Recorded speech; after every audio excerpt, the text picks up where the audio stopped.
मित्रांनो, नागेश करजगी ऑर्चिड स्कूलमध्ये आपलं स्वागत आहे. मी रेश्मा यमगर, इयत्ता दुसरी, विषय मराठी यासाठी. का मग विद्यार्थी मित्रांनो, कसे आहात सर्वजण? छान ना. बघा, याच्या अगोदरच्या तासाला आपण काय घेतलं होतं? तर पाठ क्रमांक 20 ऐकूया बोलूया. त्याच्या अगोदर आपण घेतलेलं होतं घरातील वस्तू आणि त्याच्या अगोदर घेतलं होतं माझे घर.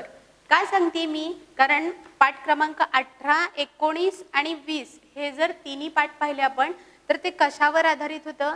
माझे घर, घरातील वस्तू याच्यावरच आधारित होतं, हो ना. मग त्याच्यावर आपण ते वस्तूचा उपयोग काय, त्याचा कसा वापर केला पाहिजे, हे सर्व गोष्टी आपण अभ्यासलेल्या आहेत. मग आता हे घराशी संदर्भात होतं ते सगळे तिन्ही लेसन आपले झालेले आहेत. आता आपण थोडंसं वेगळा पाठ पाहणार आहोत. पण त्याच्या अगोदर मी काही प्रश्न विचारते. तुम्हाला माहिती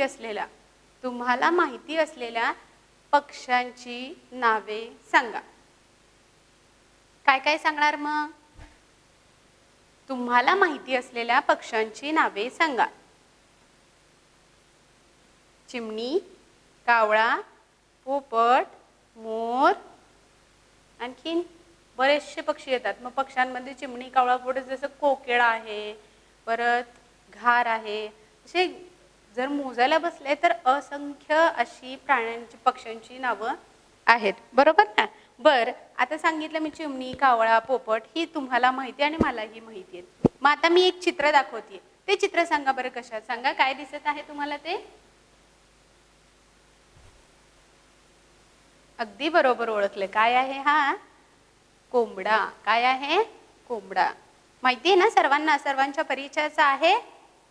मग अशाच प्रकारे आज आपण काय पाहणार आहोत?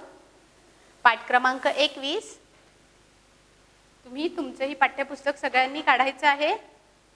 पाठ क्रमांक 21 हे पाठ्यपुस्तक, यातील हेच पेज आहे ना, कोको कोंबडा. हे एक गाणं आहे. काय आहे? गाणं.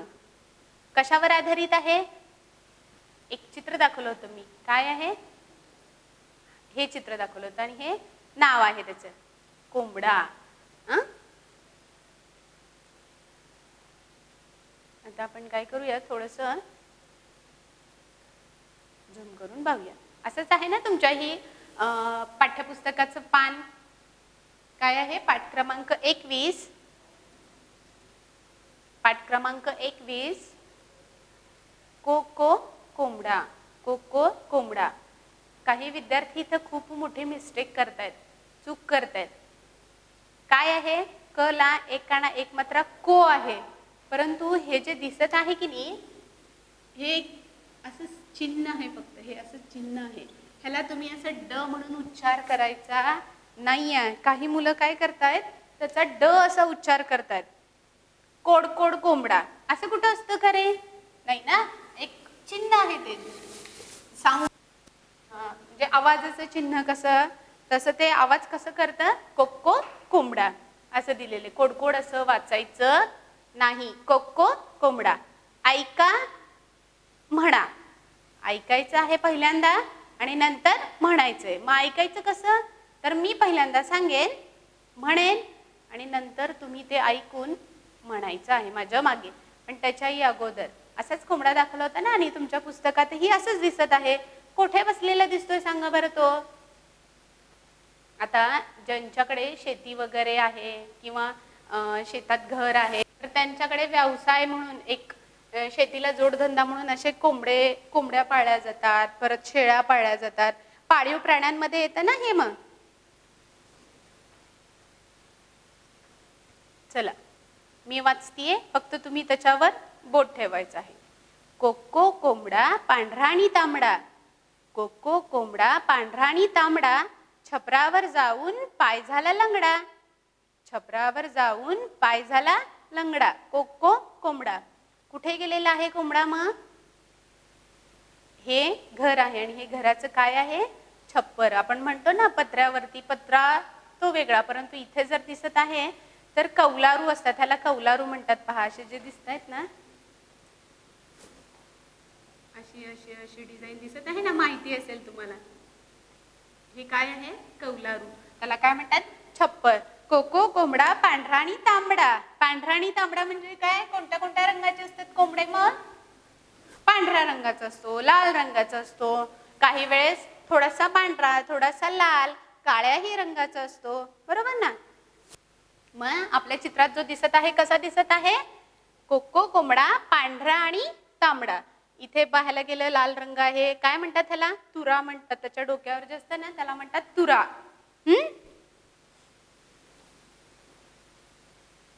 कोको कोंबडा पांढरा आणि तांबडा छपरावर जाऊन पाय झाला लंगडा. कोको कोंबडा. मग काय केलं त्यांनी? आता कोंबडा म्हणल्यानंतर एक काय तो त्याच्याच घरट्यात बसणार आहे का? सारखं कोंबड्याचं घर खुरोडा म्हणतात त्याला. कुठे राहतो कोंबडा? खुरोड्यामध्ये. मग दिवसभर तो त्याच्यामध्येच बसणार आहे का? नाही. तो इकडे तिकडे फिरणार. म्हणजे घराभोवती जर भरपूर असं अंगण असेल तर अंगणात असतो. नंतर काही घरं छोटी असतात खेडेगावात किंवा शेतातली जर घरं पाहिली आपण तर ती छोटी असतात, जेणेकरून कोंबडा त्याच्यावर जाऊन बसू शकतो. उडतोही तो ना.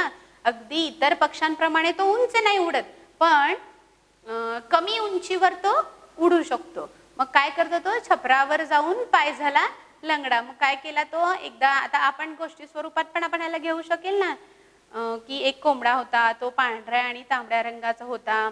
मग त्यांनी काय केलं? छपरावर जाण्यासाठी ज्यावेळेस उंच उडी घेतली तर त्यावेळेस समजा तो पडला असेल आणि पडल्यानंतर काय झालं? त्याचा पाय लंगडा झाला. तर खेळताना तुम्हाला थोडंसं पायाला कुठेतरी लागल्यानंतर होतं ना असं, तसंच याही कोंबड्याला काय झालं? छपरावर जाण्यासाठी ज्यावेळेस तो उंच उडी घेतो तर त्यावेळेस तो पडला असेल किंवा काहीतरी लागलं त्याच्या पायाला आणि काय झालं? त्याचा पाय लंगडा झाला. इथे पाय काय झाला? लंगडा. ज्यावेळेस छपरावर जाण्यासाठी तो जातो तर लागल्यामुळे त्याच्या पायाला काहीतरी विजा झाली, त्यामुळे त्याचा पाय झाला लंगडा. कोको कोंबडा पांढरा आणि तांबडा छपरावर जाऊन पाय झाला लंगडा. कोको कोंबडा. नंतर आता हे झालं कोंबडा.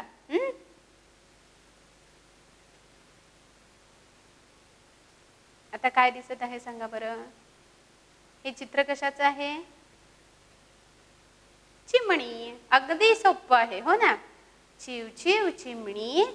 चिमणी कशी करते? गाणे कसे गाते? किंवा चिमणीचा आवाज कसा असतो? चिव चिव चिव चिव करते ना. मग तसंच चिव चिव चिमणी खाते दाणे पिते पाणी, कंठात मणी चोचीत गाणी. कंठात मणी चोचीत गाणी, घरट्यात झुलते चिवताई राणी. चिव चिव चिमणी. काय मग कोंबड्याचं झालं? काय केला तो? पांढरा आणि तांबड्या रंगाचा होता आणि छपरावर जाण्यासाठी निघाल्यानंतर त्याचा पाय झाला लंगडा. कोको कोंबडा. नंतर काय आहे? चिमणी. चिव चिव चिमणी खाते दाणे पिते पाणी. चिव चिव चिमणी खाते दाणे पिते पाणी, कंठात मणी चोचीत गाणी. आता कंठ म्हणजे कुठे असतो बघा बरं? तुम्हालाही तुमचाही कंठ माहिती असेल. आपला घसा असतो की नाही घसा, त्याला आपण कंठ म्हणतात त्याला. चिव चिव चिमणी खाते दाणे पिते पाणी, कंठात मणी चोचीत गाणी, घरट्यात झुलते चिवताई राणी. आता चिमणी असं म्हणतो, परंतु चिमणीला आपण प्रत्येक वेळेस म्हणजे जसं की तुम्हाला तुमच्या आई वडील जे नाव असतं त्याच नावाने बोलवतात का? नाही, काहीतरी गोलू मोलू छोटू असं काहीतरी म्हणतात ना. मग तसंच हिला पण काय नाव असतं? चिमणीला चिवताई म्हणतो ना आपण. मग घरट्यात झुलते चिवताई राणी. चिव चिव चिमणी. मग काय सांगितलेलं आहे? चिमणीचा आवाज किंवा चिमणी बोलते कशी? बोलते म्हणजे त्यांचं ते बोलणं असतं, त्यांची भाषा त्यांनाच कळते, आपल्याला नाही लक्षात येत. परंतु कशी बोलते ती? चिव चिव. मग खाण्यासाठी काय खात असते ती? दाणे खात असते. मग कशाचे? कडधान्य कोणतंही, तांदूळ असू दे किंवा गहू असू दे, किंवा पाहिलं असेल तुम्ही चिमणी काय काय खाते. अगदी छोटे छोटे दाणे कशाचे? कोणत्याही धान्याचे पडलेले असू देत, डाळी असू देत वगैरे, ते सगळे ती खात असते. आणि पिते पाणी. खाते दाणे पिते पाणी, कंठात मणी चोचीत गाणी. असं का म्हणलेलं आहे कंठात मणी आणि चोचीत गाणी? कारण चिवताईचा आवाज किती छान असतो ना, ऐकल्यानंतर तो ऐकण्यासाठी पण आपल्याला किती चांगला वाटतो. असं कर्कश वाटत नाही जसं की कोंबड्याचा आवाज वाटत असतो, कोको किंवा कावळ्याचा वाटतो काव काव, त्याच्याही पेक्षा हा छान वाटतो की नाही चिमणीचा आवाज? चिव चिव चिमणी, कंठात मणी चोचीत गाणी, घरट्यात झुलते चिवताई राणी. मग चिमणी कुठे राहते? जसा की कोंबडा सांगितला मी खुरड्यात राहतो, तशीच चिमणी कुठे राहते? घरट्यामध्ये राहते. मग घरट्यात झुलते चिवताई राणी, चिवचिव चिमणी. नंतर काय आहे? चित्र कशाचं दिसत आहे? कावळा, बरोबर ना? मग कावळ्याचं काय आहे? जे कडवं म्हणतात किंवा आता एक गाणं आहे ना, मग काय आहे? काव काव कावळा, काव काव कावळा, काळा नि सावळा, म्हणतो मी भोळा पण खाऊवर डोळा, म्हणतो मी भोळा पण खाऊवर डोळा, काव काव कावळा. मग कावळ्याचा रंग कोणता आहे? काळा. सगळेजण अगदी न पाहता सुद्धा, चित्र न पाहता सुद्धा तुम्हाला नाव जरी घेतलं तरी डोळ्यासमोर त्याचं चित्र उभं राहतं. मग तो कोणत्या रंगाचा असतो? काळा आणि सावळा. मग अगदी काही वेळेला खूपच गडद काळा रंग दिसतो किंवा काही वेळेला अगदी फेंट थोडासा काळा दिसतो, मग त्याला सावळा रंग असे म्हणतात. चोचही त्याची लाल असते, पंखही त्याचे लाल असतात. लाल नाही कावळा. चोच कोणाची लाल असते? मग पोपटाची. बर, मग याची चोच कशी दिसतीये? काळी. आणि पंख कसे आहेत? तेही काळे. मग एकंदरीत काव काव कावळा, काळा आणि सावळा, म्हणतो मी भोळा, म्हणतो मी भोळा पण खाऊवर डोळा. आता समजा गच्चीवर, आता इथं बसलेला कुठे आहे? तो गच्चीच दिसत आहे ना आपल्या घराची, टेरेस ज्याला की तुम्ही म्हणता. मग गच्चीवर तो बसलेला आहे. मग खूप वेळेला कसं होतं बघा, आई काहीतरी वाळू घालण्यासाठी पापड असेल किंवा घरातील काही धान्य वगैरे असेल किंवा काहीतरी ठेवलेलं असतं उन्हाला, म्हणजे सुकण्यासाठी वगैरे म्हणून, किंवा उन्हाळ्याच्या दिवसात जे उन्हाळी पदार्थ केले जातात ते ठेवलेले असतात. त्यावेळेस सारखी कावळ्याची काव काव काव काव त्या जे खाद्यपदार्थ आहे त्याच्या भोवताली चालू असते बघा. कारण का? त्याला ते खायचं असतं. मग काय म्हणतो तो? म्हणतो मी भोळा, म्हणतो मी भोळा पण खाऊवर डोळा. म्हणजे ते खाण्यासाठीच तो येतोय ना इकडे तिकडे. असं तर पाहिलं तर तो काय फक्त ह्या झाडावरून तिकडे, तिकडून इकडे उडत आहे असं दिसत असतो, पण ऍक्च्युली तो खरोखर येतो कशासाठी? तर खाण्यासाठी. आणि कावळ्याचा आवाज कसा असतो किंवा बोलतो कसा कावळा? काव काव. मग चिमणी कशी बोलत होते? चू चू. चिमणी कशी होते? चिव चिव. आणि कोंबडा कसा होता? कोको. हे झालं कोंबड्याचा बोलणं, हे झालं चिमणीचे चिव चिव आणि कावळ्याची काव काव. आता राहिला कोणता पक्षी आपला? जो सर्वांचा आवडता आहे. आपण याच्या अगोदरही फर्स्ट टर्म मध्ये याच्यावर आधारित आपण निबंध घेतलेला होता, पहा. घेतला होता की नाही? मग काय आहे बघा, दिसत तर आहे पोपट, चित्र पण त्याचंच आहे. मग मिठू मिठू पोपट, काय? मिठू मिठू पोपट करतो वटवट, करतो वटवट, पानात लपतो कैरी खातो, पानात लपतो कैरी खातो, मिठू मिठू बोलतो. मग आता इथे काय? कावळ्याची काव काव, म्हणजे कावळा बोलतो कसा? काव काव. चिमणी कशी बोलते? चिव चिव. कोंबडा कसा बोलतो? काव काव. कोंबडा कोको. मग तसं पोपट कसा बोलतो? मिठू मिठू. कसा बोलतो? मिठू मिठू. अगदी तुम्ही जर तुम्हाला जर पक्ष्यांची मैत्री करायची आवडत असेल तर त्यावेळेस ज्याच्या कोणाच्या घरात वगैरे असेल तर पिंजरामध्ये त्याला ठेवलेलं असतं बघा. पण खरं तर असं पक्ष्यांना पिंजऱ्यामध्ये दांबून ठेवण्यात काही अर्थ आहे का? समजा तुम्हाला एका खोलीमध्येच बंद केलं आणि तिथंच तुम्हाला खायला प्यायला दिलं तर तुम्हाला चालेल का? ते नाही चालणार ना. मग खेळायला बाहेर जायला पाहिजे, इथे शाळेला यायला पाहिजे. तसंच पक्ष्यांना पण एका पिंजऱ्यात राहायला आवडत नसतं. तसं कधीही पक्ष्यांना पिंजऱ्यात बसून, म्हणजे त्यांना पकडून ठेवायचं आणि तिथेच त्याला खायला प्यायला द्यायचं असं कधीही करायचं नाही. मग तरीही आता काही जणांच्या घरी असतं. मग बोलतो कसा तो? मिठू मिठू. मग पाण्यात लपतो. आता हे जर पिंजऱ्यात पाहिलं असेल तर त्याला आपण पिंजऱ्यात खाणं काय देतो? मिरची देतो, पेरू देतो, बरोबर ना, डाळिंब देतो. परंतु स्वच्छंद असं म्हणजे त्याला पाळायला नसतो आपण, तो पिंजऱ्यात नसतो. आता आपल्या शाळेच्या इथे आवारामध्येही तुम्ही खूप वेळा पाहिले असेल, खूप सारे पोपट येतात ना आपल्या इथे पण. मग झाडावर बसलेला असतो. मग पानात लपतो, कारण लपतो का म्हणलं असेल? पानांचाही रंग हिरवा आणि पोपट हा जो आहे याचाही रंग कसा आहे? हिरवाच आहे. मग काही वेळेला खूप डार्क म्हणजे गडद रंगाचा हिरवा असतो आणि त्याला पोपटी रंग असंही म्हणतात बघा. पोपट या नावाने पोपटी रंग पण असतो.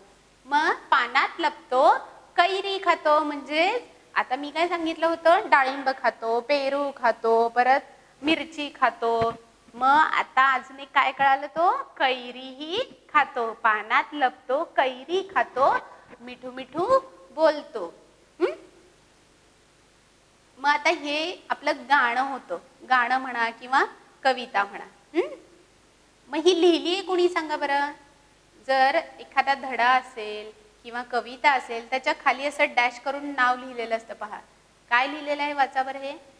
हे जे गाणं आहे, ही जी कविता आहे पूर्ण ती लिहिलेली आहे रमेश चिल्ले यांनी लिहिलेली आहे. फक्त तुम्हाला ह्याच्यावर आधारित काही प्रश्न उत्तर नसणार आहे, पण एक तुम्हाला माहितीसाठी पाहिजे की अशी कविता लिहिल्यानंतर शेवटी जे नाव असतं त्या लेखकाने किंवा त्या कवीने ती कविता किंवा लेखकाने तो धडा लिहिलेला असतो. आता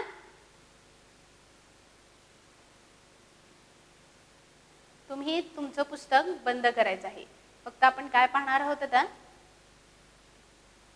मी म्हणते आता तेही चित्र छानच होतं, दिसत होतं तुम्हाला, पण त्याही पेक्षा आता हे थोडंसं कलरफुल आहे म्हणून हे चित्र दाखवते. बरोबर? तर तुम्ही काय करायचं आहे? माझ्या मागे म्हणायचं आहे. तुम्ही तुमचं बोट तिथे ठेवायचं आणि म्हणायचं आहे. कोको कोंबडा पांढरा आणि तांबडा छपरावर जाऊन पाय झाला लंगडा. कोको कोंबडा म्हणताय ना माझ्या मागे.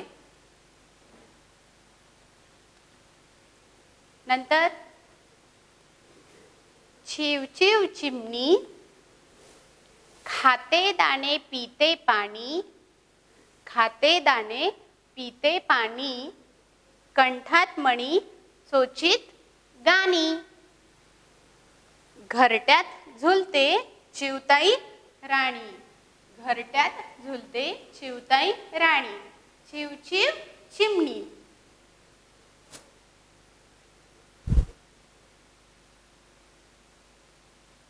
नंतर आहे कावळा.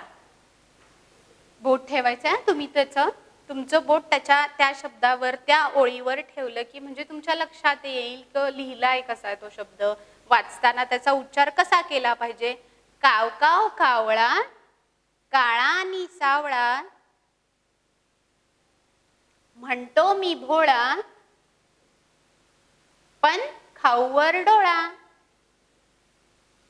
काव काव कावळा.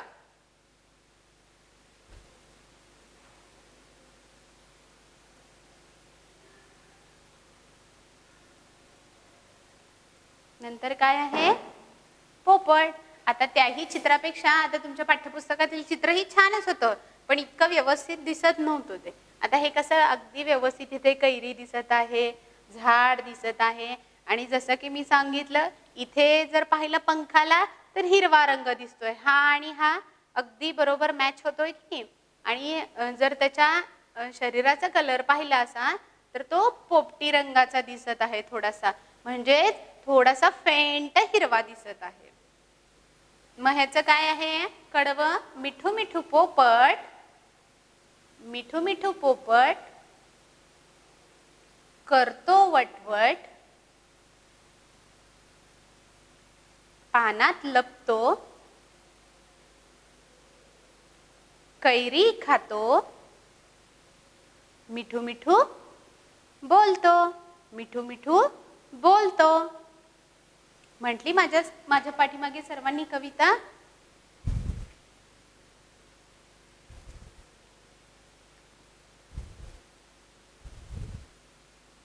आता काय करायचंय सांगू का तुम्हाला? आता ही झाली, मी म्हटली आणि तुम्ही माझ्या मागे म्हणली, पण ज्या वेळेस तुम्ही अभ्यासाला घेऊन बसणार आहात ना हे तुमचं पुस्तक, तर त्यावेळेस काय करायचं आहे? जशी तुम्हाला कृती करता येईल त्या कवितेवर तर ती तुम्ही करून दाखवायची आहे आपल्या पालकांना म्हणजेच आई बाबांना, आजी आजोबांना. आता काय करणार आहोत आपण, मी सांगितले पाठ्यपुस्तक पूर्णतः आपल्याला बंद करायचं आहे. मग आता आपण काय करणार आहोत, थोडेसे याच्यावर आधारित प्रश्न उत्तर पाहणार आहोत. कोको कोंबडा पांढरा आणि तांबडा छपरावर जाऊन पाय झाला लंगडा कोको कोंबडा. आता फक्त एवढ्याच कडव्यावर आधारित किंवा पूर्ण कविता आपली झालेली आहे, गाणं पूर्ण म्हणून झालेलं आहे. मग आता इथे प्रश्न आहेत. कोंबड्याचा रंग कोणता आहे? कोंबड्याचा रंग कोणता आहे? कोणता आहे इथे दिलेला आहे पहा उत्तर, पांढरा आणि तांबडा. मग आता नी लिहिण्याच्या ऐवजी तुम्ही इथं मला सांगताना पांढरा व तांबडा जरी सांगितलात तरी बरोबर आहे. मग काय प्रश्नाचं उत्तर येणार, कोंबड्याचा रंग पांढरा व तांबडा आहे.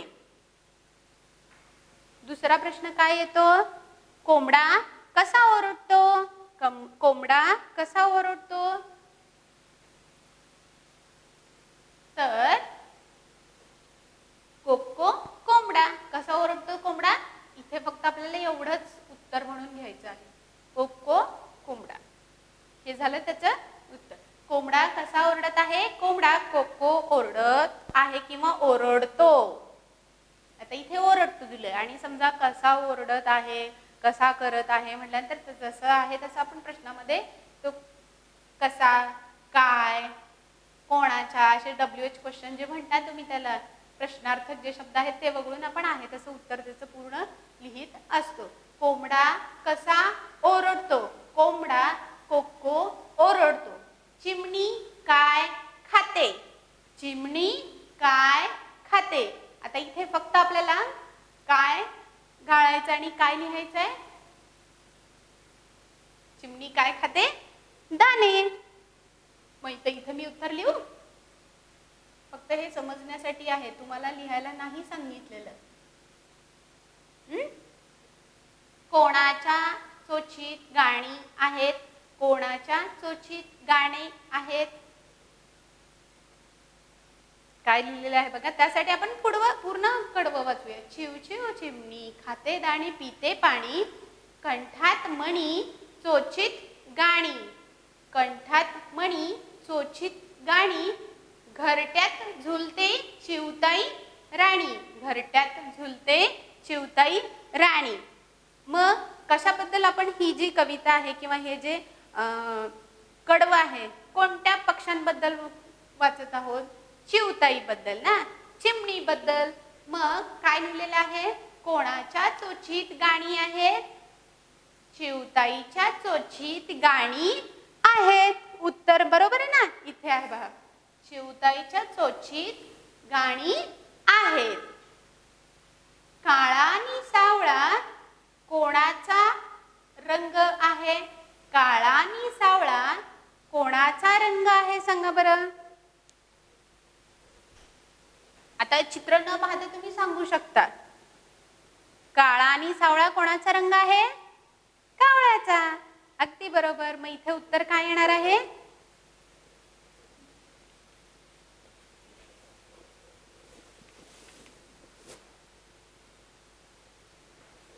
काळा आणि सावळा कावळ्याचा रंग आहे. कावळ्याचा डोळा कशावर असतो? इथे दिलेला आहे पहा. कावळ्या म्हणतो मी भोळा पण खाऊवर डोळा. खाऊवर डोळा. डोळा. मग इथे उत्तर काय येणार आहे? कावळ्याचा डोळा खाऊवर असतो. कावळ्याचा डोळा खाऊवर असतो. वटवट कोण करतो मग? आता वटवट कोण करतो सांगा बरं. कावळा करतोय वटवट? नाही. मग चिमणी करतीये? नाही. मग कोंबडा? तोही नाही. मग राहिला कोणता पक्षी आपला? पोपट. मग कसं करतोय पोपट? वटवट कोण करतो? पोपट. कैरी कोण खातो? पोपट. आणि पोपट कसा बोलतो? मिठू मिठू. पोपट कसा बोलतो? मिठू मिठू. खूप सारी प्रश्न आहेत परंतु त्याचे उत्तरही अगदी सोपी आहेत, हो ना. मग आता वाचा, शोधा, सांगा. वाचा, शोधा आणि सांगा. काय दिलेलं आहे बघा. चिमणी या शब्दात शेवटचे अक्षर नी आहे. चिमणी या शब्दात शेवटचे अक्षर नी आहे. कवितेतून असे शेवटी नी अक्षर असलेले शब्द शोधा. नी असलेले शब्द शोधा. आता चिमणीचं आपलं जे कडवं आहे ते कुठे आहे? इथे. मग काय दिलेलं आहे? शेवटी नी. चिमणी. नी आलं की नाही? मग आता या कवितेतून शेवटी नी आणखी कुठे कुठे आलेलं आहे? आता इथे नी दिसतंय. चिमणीचं नी आहे. खाते नाही, दाणे नाही, पिते नाही, पाणी आहे. कंठात नी आहे का शेवटी? नाही. मणी आहे. चोचीत नी आहे शेवटी? नाही. गाणी आहे. सोपं आहे की नाही? किती छान आहे बघा. काही एवढं वाचायचं आणि फक्त नी जिथं आहे शेवटी ती शब्द आपल्याला अक्षर सांगायची आहेत. घरट्यात झुलते, चिवताई राणी, चिवचिव चिमणी. काय काय कोणते कोणते शब्द येतील मग आपल्याला? आता हे फक्त मी दाखवलं तर आपल्याला फक्त नी नी नी नी दाखवायचंय का पूर्ण तो शब्द दाखवायचा? नी अक्षर असलेले शब्द पाणी, मणी, गाणी, राणी आणि चिमणीचं त्यांनी एक एक्झाम्पल सांगितलेलं होतं, उदाहरण. त्याप्रमाणे आपण काय केलेलं आहे? पाणी, मणी, गाणी आणि राणी ही नी अक्षर असलेली शब्द आहेत. नंतरचं काय? कावळा. कावळा या शब्दात शेवटचे अक्षर ळ आहे. ळ लकाना ळा आहे. कावळा या शब्दात शेवटचे अक्षर ळा आहे. कवितेत असे शेवटी ळा अक्षर आलेले शब्द शोधा. इथे नी अक्षर आलेले शब्द शोधलेले होते. इथे काय करायचं आहे? ळा. ळ ला काना ळा आहे. मग कावळाचं ळा आहे, काळाचा ळा आहे, सावळाचा ळा आहे, म्हणतोला ळा आहे का? मी नाही. भोळाला ळा आहे पण नाही. खाऊवर नाही. डोळा ळा आहे आणि शेवटी कावळा. मग आता मी फक्त आपण ळ शोधलं ना इथे, तर आपण काय करणार आहोत? पूर्ण तो शब्द घेणार आहोत. जसं की नी वरून राणी, गाणी, मणी, वनी होते, तर तसं इथे कावळ्याचं काय होतं? ळाचं काळा, सावळा, भोळा, डोळा. काळा, सावळा, भोळा, डोळा. कावळा शेवटी. आता काय करायचं? आपण ह्याच्यावर आधारित फक्त वाचून काढूया शब्दार्थ मराठी आणि इंग्रजी.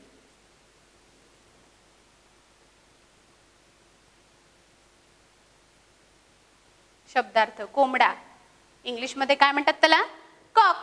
पांढरा व्हाईट, तांबडा रेड. कलर नेम्स आहेत ना, ही रंगांची नावे. पांढरा व्हाईट, तांबडा रेड. पाय लेग, लंगडा लंब. चिमणी स्पॅरो.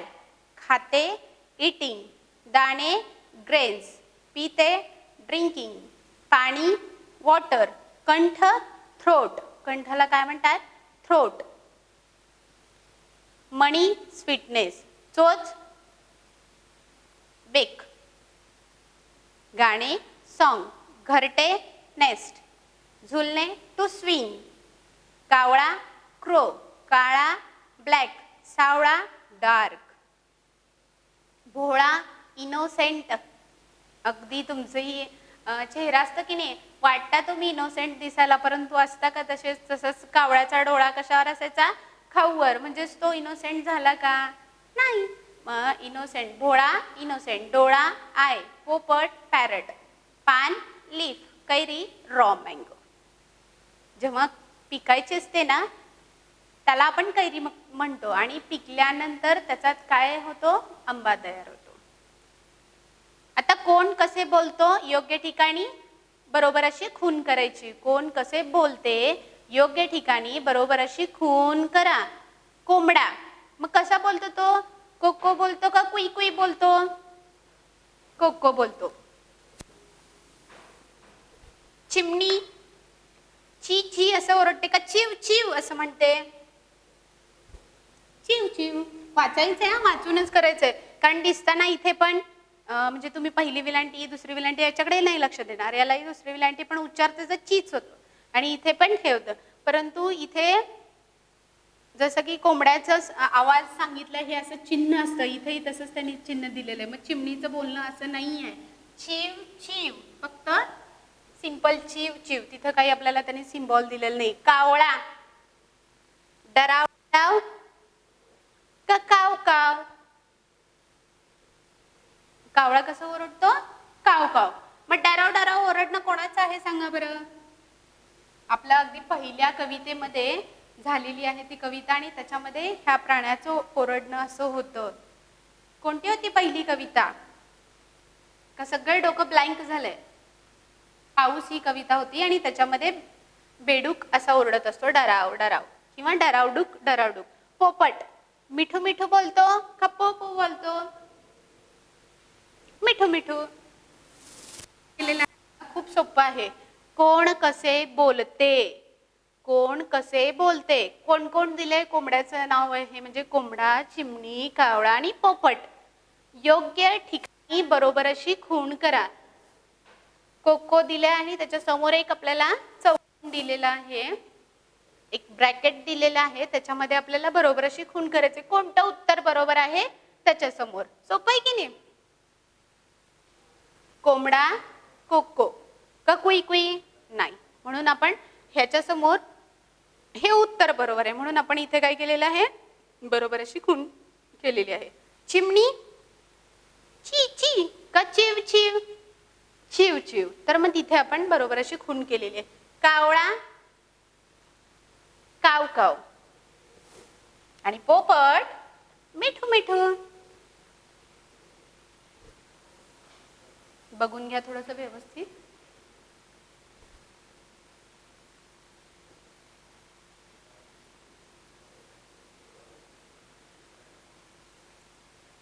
आता काय करायचं आहे? आपला पुढचा प्रश्न आहे, चित्रे पहा, शब्द वाचा. योग्य शब्दाभोवती, योग्य शब्दाभोवती असं सर्कल करायचं आहे, असं गोल करायचं आहे. चित्रे पहा, शब्द वाचा. चित्र कशाचं आहे सांगा बरं हे मग? बर, कोंबडा. परंतु हे जे 4 शब्द दिलेले आहेत आपल्याला, 1 2 3 आणि 4, 4 शब्दामध्ये हे जे चित्र दिलेलं आहे ते नाव आपल्याला इथे शोधायचं आहे. लांबडा, चोंबडा, तांबडा, कोंबडा. मग उत्तर कोणतं बरोबर आहे? त्यांनी एक आपल्याला उदाहरण सोडून दाखवलेलं आहे बघा. म्हणून इथे त्यांनी काय केलेलं आहे? सर्कल केलेलं आहे. तसंच आता आपण खालचे चित्र पाहणार आहोत. चिमणी शब्द वाचायचे. गिरणी, धरणी, चिमणी, बरणी. मग यातलं काय आहे? चिमणी. नंतर कावळा तर दिसत आहे चित्र, पण लिहिलेला आहे शब्द कोणता? सावळा, बावळा, कावळा, आवळा. काय येणार आहे? कावळा. नंतर काय आहे? पोपट, पोपट, कोमट, टोपण आणि गोफण. मग काय येणार आहे? पोपट. फक्त आपल्याला काय करायचं आहे? चित्रे पाहायचं, शब्द वाचायचं आणि बरोबर जो शब्द आहे चित्राचं जे नाव आहे ते आपल्याला तिथे शोधून त्याला सर्कल करायचं आहे. मग अशा प्रकारे विद्यार्थी मित्रांनो, आज आपण आपली कविता पाहिली की नाही? कोको कोंबडा म्हणणार ना सर्वजण घरी. त्याचं थोडंसं पाठांतर करायचं आहे आणि ज्यावेळेस आपली शाळा चालू होईल त्यावेळेस मी तुम्हाला ते विचारणार आहे का सर्वजण पाठांतर करणार ना? ठीक आहे. तर याच्यानंतरचा उर्वरित भाग आपण पुढील तासाला अभ्यासणार आहोत. नमस्कार.